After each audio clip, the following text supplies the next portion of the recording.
ตนะเกี่ยวเจ้าต่างสามประการอันมีพระพุทธพระธรรมพระสงฆ์อันเป็นสรณะที่เปิ่งที่เคารพนับถืออันสูงสุดในชีวิตกราบคารวะแตบเตยไวสาปาลมีธรรมพระมหาเถรานุเถระเจ้าคณะพระสังฆาธิการภิกขุสงฆ์องค์สามเณรจุตนจุองค์ด้วยความเคารพเจริญสุขเจริญปอนพอออกไม่ออกศรัทธานาบุญติ่นจองห้องวัดจุหนุ่มเท่าใจยิงก็ขอน้อมต้อนรับทุกท่านเข้าสู่รายการมรดกธรรมกำเมืองทางสถานีวิทยุกระจายเสียงพระพุทธศาสนาแห่งชาติและสังคมคลื่นเพื่อการศึกษาพระพุทธศาสนาและวัฒนธรรมส่งสัญญาณออกอากาศจากสถานีวิทยุวัดฝ่ายหินตำบลสุเทพอำเภอเมืองจังหวัดเชียงใหม่สถานีวิทยุคลื่นพระพุทธศาสนาและจริยธรรมในความอุปถัมภ์ของมูลนิธิพระบรมธาตุเจ้าดอยสุเทพกระจายเสียงในระบบคลื่นความถี่ FM 96.0 เมกะเฮิรตซ์และวิทยุชุมชนเสียงต่ำสายหอกระจายข่าวตามวัดวาอารามตามหมู่บ้านต่างๆพร้อมกันนี้ก็ยกมือ10 นิ้วกราบถวายการต้อนรับและเจริญพรต้อนรับครูบาอาจารย์ภิกขุสงฆ์องค์สามเณรตลอดจนสาธุชน FC แฟนรายการทุกท่านที่ได้เข้ามาติดตามรับชมและรับฟังทั้งภาพและเสียงการไลฟ์สดทางสถานีมรดกธรรมวัดวังสิงห์คำทางทีวีวัดไฟหินทาง104ธรรมะคลายเครียดเฟซบุ๊กของท่านอาจารย์พระครูสมุวิศวัตรวรกิจโจตลอดจนหน้าจอ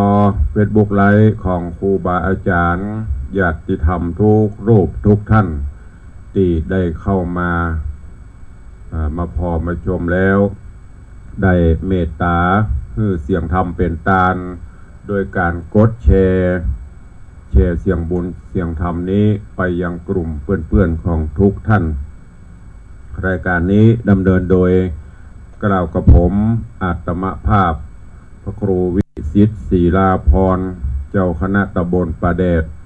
เจ้าอาวาสวัดวังสิงห์คำตำบลป่าแดดอำเภอเมืองเชียงใหม่จังหวัดเชียงใหม่เป็นผู้ดำเนินรายการ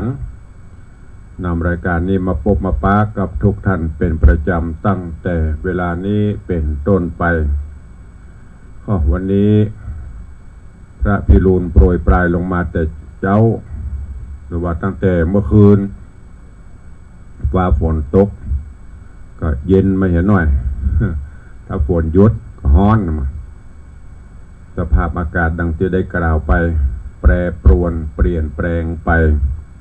ตามสภาวะการของเพิ่นเขาว่าเพิ่นบอกว่าอยู่ในช่วงของภาวะโลกร้อนคำว่าภาวะโลกร้อนมันก็จึงร้อนตามนั้นถ้าฝนตกมาก็เย็นแค่น้อยฝนหยุดไปแดดออกมาก็ร้อนประเดี๋ยวก็ไม่เจ็บเหมือนเมื่อก่อนนี่ร้อนยังจะมีลมโชยมาพ่องแต่ประเดี๋ยวนี้ร้อนเหือปิเหือปังเนอะ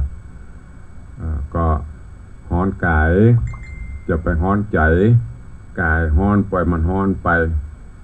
แต่ตั้งกายจะไปร้อนตั้งใจจะไปร้อนแปลงใจร่มแปลงใจเย็นโดยการมีธรรมะเย็นไหนบะเต้าธรรมะในจิตในใจเฮามีสติมีสัมปชัญญะหูตนหูตัวอยู่เสมอน้อมจิตน้อมใจเอาศีลธรรมกรรมฐานนำหน้า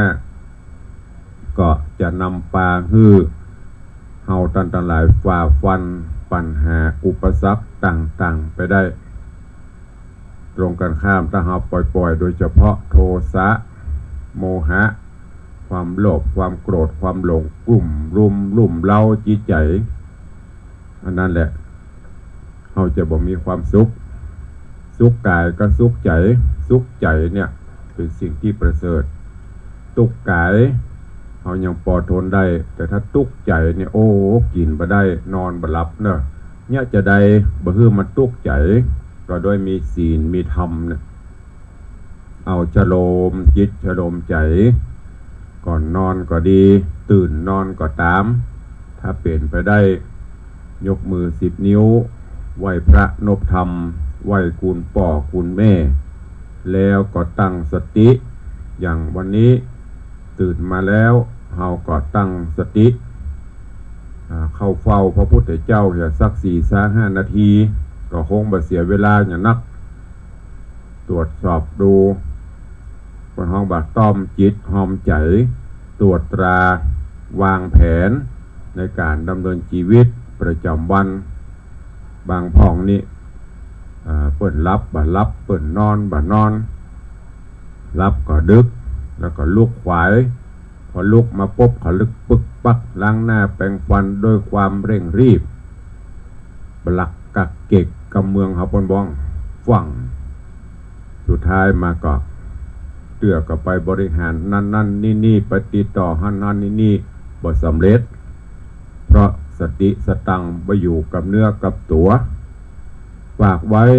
เราท่านทั้งหลายทุกท่านลองเอาไปใจเนอะบอกว่าจะเป็นนักธุรกิจนักบริหารหรือพี่น้องอีพ่ออีแม่ญาติธรรมเฮา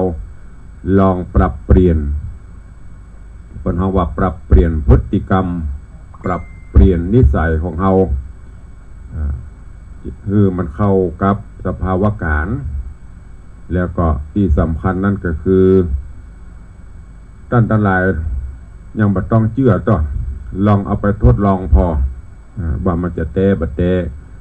ตื่นมาทำกิจวัตรส่วนตัวเข้าห้องน้ำห้องท่าอาบน้ำชำระสะสางสะผมแล้วหนุ่งผ้าหนุ่งครัวแล้วลองเข้าเฝ้ากราบพระนบธรรมอธิษฐานจิตนั่งทำสมาธิเริ่มแรกก็น้อยๆไปก่อนมันบ่เคยชินเตื้อ3 นาที5 นาทีกาลองนึกว่าโอ้แต่ว่านี่อย่างไปพ่องไปที่ไหนพ่องไปปบไปปะไผอู้ไอ้อย่างคือฟังพ่องถูกใจบ่ถูกใจจะได้เอามาใส่พอโอ้แต่ว่าไปปะคนนั้นเปิดแนะนำอันนี้ลูกแล้วก็เนี่ยการก็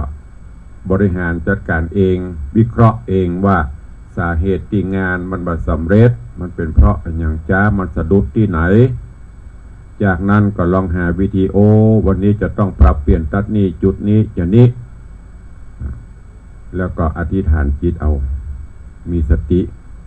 รับรองว่างานทุกอย่างจะสำเร็จไปได้เนอะอันนี้ฝากเป็นข้อคิดกับทุกท่านตัวก่อนที่จะได้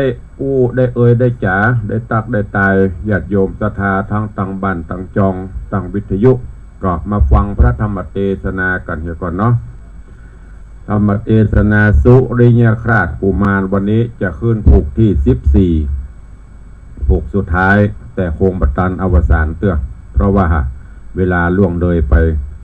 นักขนาดละก็ในตอนที่แล้วโพธิสัตว์เจ้าสุริยคราชจันตะเทวีก็ได้มาที่เมืองที่บ้านของจันตะเทวีปบปะกับป่อพญาพรหมทัตเมืองปราณสีแม่สีคำแล้วก็ได้ลบราคาพันปบปราบปรามเหล่าอริราชศัตรูหมู่มวลประชามิตรต่างๆราบคาบสิโนราบไปบ้านเมืองกลับเข้าสู่ภาวะปกติตอนนี้ก็กึดหอดกึดเติงหาเมืองตัวเก่าคือเมืองแสงคำก็จะปิกบ้านปิกเมืองกำลังล่ำลาป่อลาแม่ลายังข้าทาสจะบริพารอยู่กำลังเตรียมที่จะเดินทางจากเมืองป่อพญาพรหมทัตเมืองปราณสีปิกเมืองแสงคำเรื่องราวของสุริยคราชกุมารจักเป็นจะได้เชิญทุกท่านติดตามรับฟังในผูกที่14ตอนที่1ณโอกาสบัดนี้ นะโ โมตัสสะภะคะวะโตอะระหะโตสัมมาสัมพุทธัสสะสุลิญะราชาจันตะรังสิญารัตนะนาคาเรรัจจังปัตตวารัฐาวัฒโนอโหสิสาทะโวดุราสปุริสะตังลาย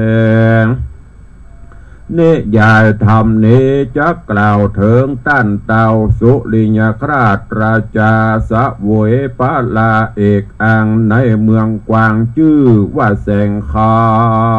มกับนางบุญนำยอดซอยคือนางนาอาน้อยจันตะรังสีจำเริญดีบอกขาดในห้องราชเวียงใจเสนาในสุขมากไพร่ฟ้าหากเจยบานพญาคันต่างดาว101เต้าย่อมมากันเงินคำหันเรือแหลลูกไม้แผ่เรือตาของนาเครื่องใจมีบ่อไรในเมืองพระบุญเรืองโตนองค์อาจก็มาเกิดขวาดขนิงหามยังนางเกษนาหนอไทยอันเป็นลูกพญาใหญ่นาคาในปลาเมืองนาคเจ้าปัดพรากมาเมินนานจริงบอกนางนงครานหน่อยนาดงามชื่นจอยจันตะรังสีโดยกรรมดีล้ำยิ่งว่าดูราจอมมิ่งจะญาปีขออำลาหนาดนองไปสู่ห้องแดนไกล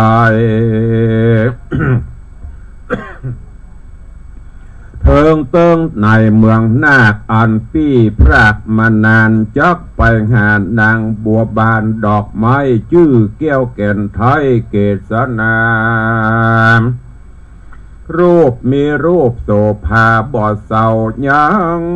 อยู่เฝ้ากองต่างกันปี้ปะนางนอดเนาก็จักปอกเต้ามาปานขอ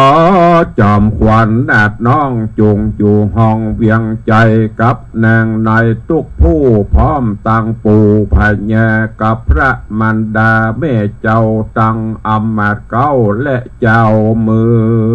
องอย่ายินเครื่องโศกเศร้าอย่ากึดเล่าหลายอันการปี้ผ่านไปลอดยังเมืองยอดนาคาก็จะปอกมาปันบ่อจะหานางนอกหานางนอลาเรียวปันจะเลนา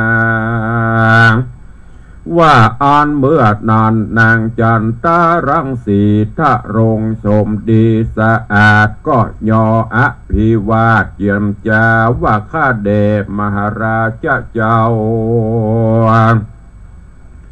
ตนเป็นปิ่นเกลาผัวขวัญน้องกึดหันยินหลากโบราณหากจะไขว่าบอกไฟหลวงบอกใหญ่กันขึ้นได้ตกไกลแล้วจักไหลมากลางก็บ่ลางว่าจักมี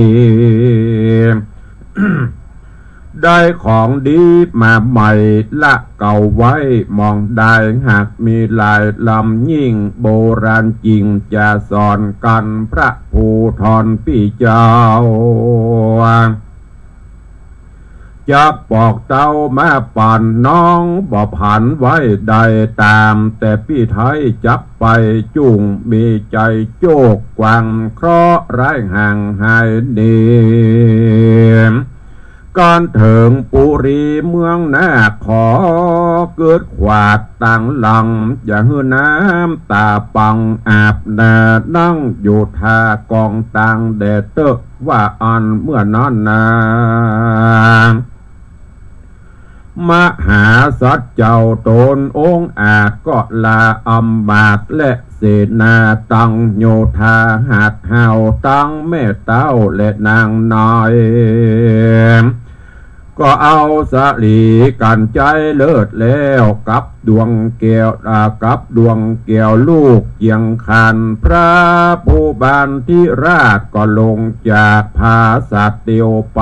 ด้วยแก้วใสก้ายิ่งเจ้าก็จริงเล็งหันยังห่อจันภาศาสตร์เดเต่าที่ราชนาคาก้อนหน่อพูดทาหันเดวเต้าตนเกียวกอดเตียวไปบอกเหมือนนั้นเต้าได้ก็ไปลอดยังห้องยอดเบียงใจเสนาหน่อยเป็นหมู่เล่นสะสู่มหาตังนางเกศสนานาดน้อยก็กล่าวถอยเจียนจาว่าข้าแด่มหาราชเจ้าตนเป็นปิ่นเกลาประจาไปตกดงหนาปากวางกลางตาตั้งหิมมาปานสังมาดนานปีกป้อขอจุ่งบอกดำมีหรือตุกขีโศกตองตกอยู่ห้องแดนใดโรคาภัยบ่มาตองในแห่งห้องกาญาอันพระบรรดาและแม่เท่าบ่โศกเศร้ามองใจสวัสดีไปบ่ขาดแก่จอมราชตั้งสองและหรือว่าอันเมื่อนั้นมหาสัจเจ้าก็ตันเล่าใครจะเกศนางเกศนาหนอดเนาหูเก้าตามมี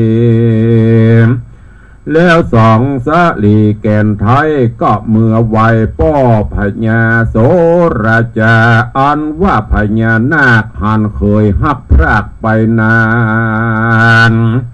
ปอกมาสถานเบียงเก่าเต้าเป็นเจ้าก็เจยบานก็ฮือเศษนาหารเป่าร้องนั่นตัวต้องปาลา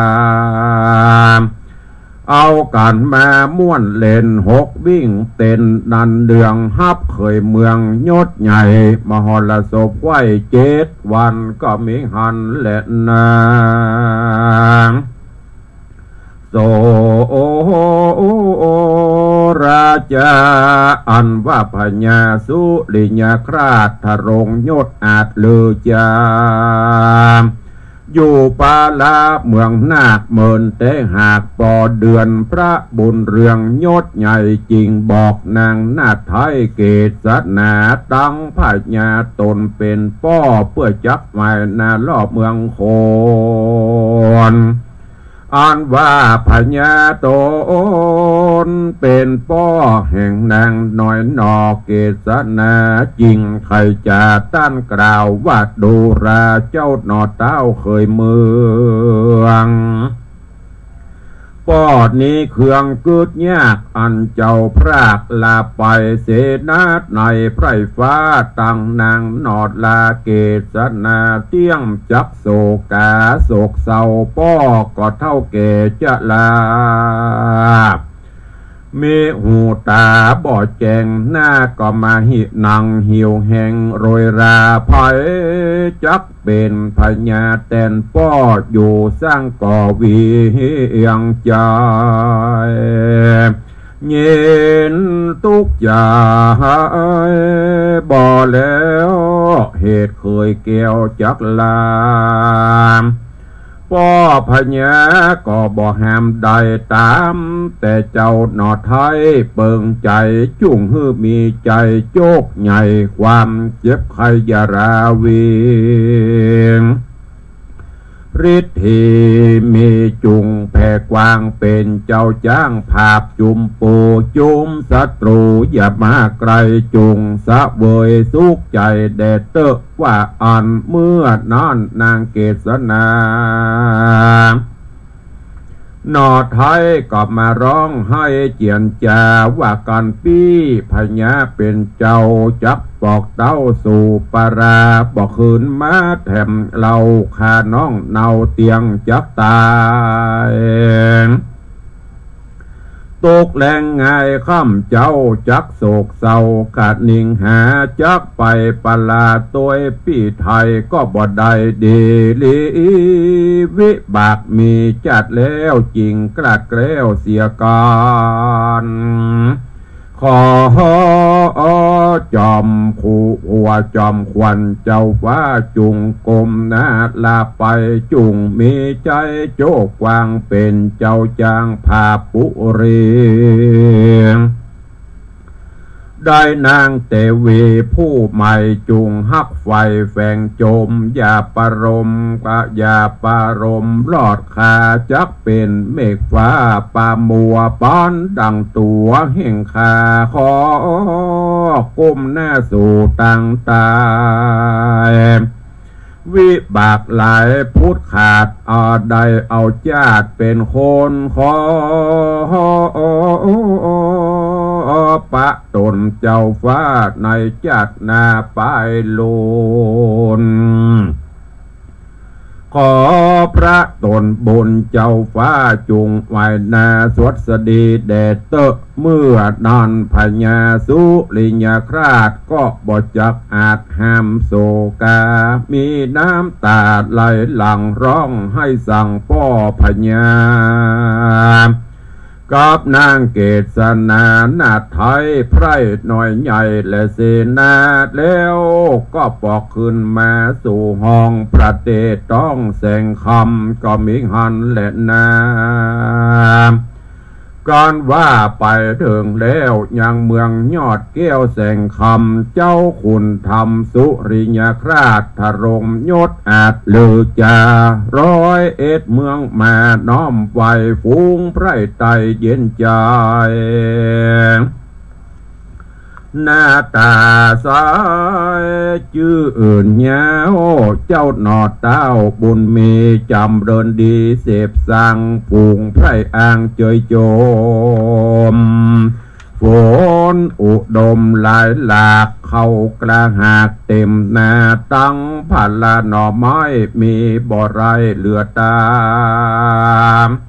คนไปมาละลาเตียวเข้ากาดไข่ครัวบ่าวสาวหนัวหากู้แอวเล่นอยู่อุทยานดอกไม้บานลายเหลือแหล่แม่เพิ่งแผ่บินจรหาเกสรดอกไม้นกน้อยใส่ปอมเฟยลูกอ่อนเลยเล่นเล่นลูกอ่อนเลยเล่นหกเป็นเส้นตัวกันคนเนืองนันโหห้องดังมีกองตังวานเป็นนิรันดร์บอกขาดภัยยกราดนี่ไก่ของไว้ไหนอยู่หันโจรบ่ดันเอาไปบ้านเมืองใสบ่แล้วปางเมื่อหนอผ้าเกียวเป็นพญาในปราเมืองกวางศัตรูห่างถอยหนีเจ้าปุรีสุขมากย้อนตั้นเต้าหากบุญหนาก็มีหันและนาเนติตังขีญาสั่งวันนาวิเศษจากห้องเหตุธรรมเทศนาสุริยคราชกุมารผูกทวนที่14ตอนที่1เกาะบางโกมสมฤทธิ์เดชสุริยคราชกุมารลำดับการมาถึงผูก14ผูกสุดท้ายข้างแหมตอนหนึ่งก็จะอวสานจบปริปุณังก็วันนี้หัวโป่งวางไว้เต้าอี้ก่อนก่อยฟังตอนสุดท้ายลำดับลำดาไปก็ฟังแล้วจะไปลืมเก็บแกะก่อนไกเอาสาระแก่นสารน้อมนำไปคิดพิจารณาเนอะญาติโยมท่านทั้งหลายวันนี้เป็นวันตกแต่งดาสรรพสิ่งของเครื่องครัวตาลวันพรุ่งนี้ก็จะเป็นวันศาสตร์เมืองเหนือเฮาหรือวันประเพณีเดือน12 เพ็งเป็นวันที่ ญาติโยมทั้งหลายได้ทำบุญส่วนตานบางท่านก็ตานมาละดังที่ตุลุงได้บอกตั้งแต่เดือน12ออกค่ำวันผูกนี้จะได้เกิ่งเดือน หลังจากนั้นบัดตันพวกหลังไปแหมก็ได้ปุ่นไปจนถึงเดือน12ดับแต่ส่วนมากเพิ่นก็จะตานกันวันผูกอย่างวัดหลวงละปูนเพิ่นก็มีสลักย้อมสลักหลวงวัดพระธาตุเจ้าดอยสุเทพเพิ่นก็มีสลักเป็นประจำกุปีเป็นประเพณีที่ปฏิบัติส่วนวัดนั้นนอกนั้นก็บางวัดเพิ่นก็กินสลากตานสลากบางวัดก็ตานทำบางวัดก็ตานสังในการนี้ต่างวัดวังสิงคำตุลุงได้นำปาญาติโยมศรัทธาเฮาปฏิบัติกันมาก็หลายปีปีไหนที่เฮาบ่ได้ตานสลากหลวงเฮาก็ตานน้ำตานทำตานเหือสะเปาปีนี้ก็เช่นเดียวกันได้แปลงเหือสะเปาภาษาราชมนเทียนเพื่อที่จะบรรทุกหรือว่าใส่สรรพสิ่งของต่างๆนานาแต่ว่านี่ก็จัดเข้าไปหม้อหนึ่งไหเข้าเตาไฟหม้อไหตะไลปากที่นอนหมอนมุ้งใส่ไปวันนี้ก็จะเตรียมพร้อมเพื่อที่จะวันผูกนี้จะได้ประกอบพิธีในช่วงประมาณ9 โมง 10 โมงก็จะได้ประกอบพิธีไหว้พระสมทานศีลเจิญเทวดาปกเป่าข่าวสารแล้วก็กล่าวห่ำพ่ำเวรตาลอุทิศบุญกุศลให้บรรพชนต่างๆที่ญาติโยมศรัทธาฝากบุญมามีการเทศนาธรรม1 กันแล้วก็ฮับปอนบางสุกุลภาพรูปถ่ายบรรพชนหรือเสื้อผ้าอาภรณ์ที่ญาติโยมนำมาจุ่มนุมกันเป็นวันกตัญญูตัวเองอันนี้ก็นำเรียนแจ้งญาติโยมศรัทธาวันปลูกนี้อาจจะขอเมตตาทางสถานีวิทยุวัดฝ่ายหินในเมตตาปรมีของท่านอาจารย์พระครูสมุวิสุวัตรวรกิโจผู้อำนวยการได้ถวายเวลาให้สัก2 ชั่วโมงอาจจะเป็นช่วง10 โมงถึงเที่ยงประมาณนั้นเพื่อที่จะได้ญาติโยมที่ให้ที่หอมที่ร่วมบุญกุศลมาได้ฟังได้โมทนาบุญตัวกันทางบ้านทางจองทาง Facebook ไลฟ์ก็ลองดูถ้ามีจ้างภาพมาก็จะไลฟ์สดภาพบรรยากาศให้พอด้วยเนอะวันนี้ก็ขออนุโมทนาบุญขอบคุณประชาสัมพันธ์รายชื่อรายนามญาติโยมทั้งหลายเนอะที่ได้ร่วมบุญกุศลกันมาในการทำบุญถวายทานเหือสำเปาทานสิ่งของต่างๆก็ขอบคุณอนุโมทนาบุญกับโยมพ่อเลี้ยงธนวัฒน์โยมแม่เลี้ยงทัตพิชาสุสิงคำรัตนมหาอุบาสกอุบาสิกาผู้ดำนุบำรุงวัดวังสิงคำก็พ่อเลี้ยงได้ร่วมถวายสังฆทานตลอดจนผ้าบางสุขุนวันพุกนี้จะตานย่ำตุเจ้าพระเนรตัวเพื่อน้อมบุญกุศลนี้อุทิศกุศลไปให้ยังดวงจิตตะวิญญาณปิตามารดาปุญญาตายายบรรพชนอันมีป่ออุ้ยหมอนเฮือนแม่อุ้ยหมอนหลานป่ออุ้ยหมอนอุ่นแม่อุ้ยหมอนล่าแม่เรือนมูลเกี่ยวฟูป่ออุ้ยหมอนนันแดงแม่อุ้ยหมอนเมาป่ออุ้ยหมอนสิงคำแม่อุ้ยหมอนซุกนางบัวใสใจแก้วป่ออุ้ยหมอนทองบุญสุรินนายทองสุขเขมาชะป่ออุ้ยปันแม่อุ้ยนวลนางเจนจิราทองดงตลอดจนปิญญะขกุลและก็น้อมถวายเป็นกุศลแด่ดวงพระวิญญาณของบูรพกษัตริยาธิราชเจ้าตลอดจนเตปาอาหักติปกปักรักษาบ้านจองห่อเฮือนคิวรถปกปักรักษารถนี่ก็ขอบคุณอนุโมทนาบุญด้วยเนอะพร้อมกันนั้นก็ขอบคุณอนุโมทนาบุญกับป้อไหมแม่ยอดเรือนช่างขายร่วมทำบุญ100 บาทแม่สุวรสใจโตอุทิศกุศลให้ปอวิตาลแม่วิตาสารวินปออรุณใจโต200 บาทแม่ครูเหรียญทองจันทีพร้อมลูกหลานตันเต้า ร่วมทำบุญอุทิศกุศลให้พ่ออุ้ยน้อยตาลแม่อุ้ยตาสารวินพ่ออำนวยจันทีโยมบุญรัตน์สารวินถวายทานไว้ปัญหน้าพอเกิดไม่เกิดเจ้ากรรมนายเวรเป็นปัจจัยอยู่800 บาทพ่ออเนกแม่มณีโยมอนันต์บิญญรัตน์อุทิศกุศลให้หลวงพ่อทองคำธีระธรรมโมพ่ออ้ายทรงแก้วแม่พัดพรหมพิงค์พ่อปรีดาจันทรังสีโยมอานนท์บิญญรัตน์เป็นจำนวนเงิน500 บาทโยมเขมจิราบุญรอดอุทิศกุศลให้พ่อปลัดสนอแม่พิมพาบุญรอดพ่อบุญหลงณลำปูนแม่จันวิลาศพ่อคำแม่จันดีกันทราชพ่อเกิดไม่เกิดร่วมทำบุญเป็นเงิน150 บาทป่อสีโทนตะตะนังน้ำโถงร่วมทำบุญ500 บาทอุทิศกุศลให้ป่ออุ้ยมาแม่อุ้ยแก้วตะตะนังโยมแม่ประณีพยัคฆ์ไคหพลน้องแต้นสันปะตองพร้อมครอบครัวลูกหลานอุทิศบุญกุศลให้ป่อสิงห์แม่ออนทิพาทองป่อนาน100 ตรีชันชัยพยัคฆ์ไคหพลเป็นเงิน300 บาทแม่วรีเกษมพันธ์ร่วมทำบุญอุทิศให้ป่อสุชินแม่คิม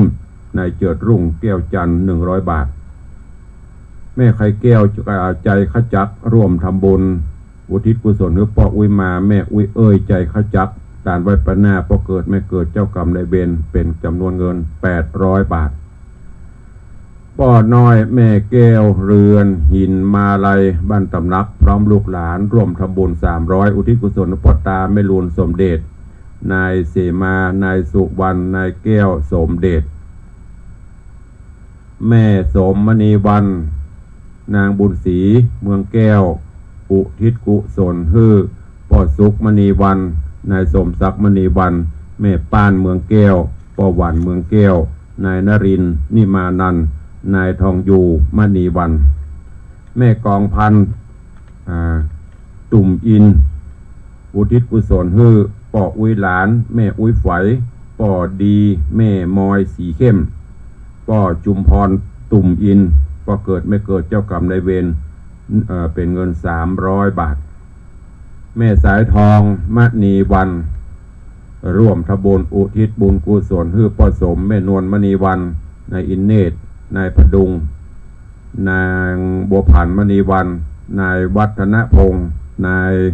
ชัยมงคลนางนุจรีชัยวัฒนพิพัฒน์300 บาทโยมแม่จันตาคำจินะเหล่าประฝางร่วมทำบุญอุทิศพ่อเกิดไม่เกิดเทบุตรเทวดา200 บาทแม่ดวงเนตรปินตาบ้านดาวดึงร่วมทำบุญ300อุทิศกุศลให้พ่อน้อยคำตันแม่จันดีสุวรรณกันธาพ่อเจริญแม่คำใสครูนเรศปินตาพ่ออุ้ยผัดแม่ขมูลลืมวงพ่อเกิดไม่เกิดเจ้ากรรมนายเวรแม่จันสีปะละร่วมทำบุญ300 บาทอุทิศกุศลให้พ่ออุ้ยเปิ้ลแม่หลวงสุขปะละนายอานนท์ปาละแม่บัวคำปัญญามูลร่วมทำบุญอุทิศกุศลให้พ่ออุ้ยจันแม่อุ้ยนิ้วปัญญามูลนายปั่นแก้วนางขมาปัญญามูล200 บาทโยมวิมลพี่หมอมัทนานายนัทประคันอัมพันธ์ร่วมทำบุญ500 บาทอุทิศกุศลให้พ่อดวงคำแม่บุญส่งกีฬาแปลงโยมสมบัติกีฬาแปลงแม่ศรีจันทร์คำปันอุทิศกุศลให้ป่อสุขเกทารังแม่กองสิงแก้วนายบุญช่วยเกทารัง500 บาทโยมต่อมแก้วผลดีปากแกยงอุทิศกุศลให้แม่ประภัยสิงหา500 บาทแม่สายทองอินทจักรอุทิศกุศลพ่อเกิดไม่เกิด100 บาทโยมแม่เพ็ญศรีอินทจักรลงขอดเป้าอุทิศกุศลให้ป่ออุ้ยนานซับแม่จันดีขุมเงินอุทิศกุศลให้ป่อนานสีนวลอินทจักรและก็อุทิศกุศลไว้สะบวยในภายภาคหน้าเป็นจำนวนเงิน500 บาทแม่วรัชยาชาทองร่วมทำบุญอุทิศกุศลไว้ไปหน้า200 บาทโยมประสบโชคโยมคณาพรป้อค ร้อมครอบครัวอุทิศกุศลให้พ่อศรีแม่เขียวพ่อคำลูกน้ำพ่อคำ200 บาทแล้วก็มีโยมบุญรัตน์โยมจันทรานางสาววันเพ็ญกาวิละอุทิศกุศลให้พ่อกิ่งแม่แก้วสายสุริยะพ่อจันแม่สายกาวิละนางจันฟองสายสุริยะ500 บาทโยมแม่เกษรชัยวุฒิโยมแม่สุธรรมอินทรีย์ร่วมทำบุญ500 บาทอุทิศกุศลให้พ่อผายแม่บัวแก้วนายชาญณรงค์อินทรีย์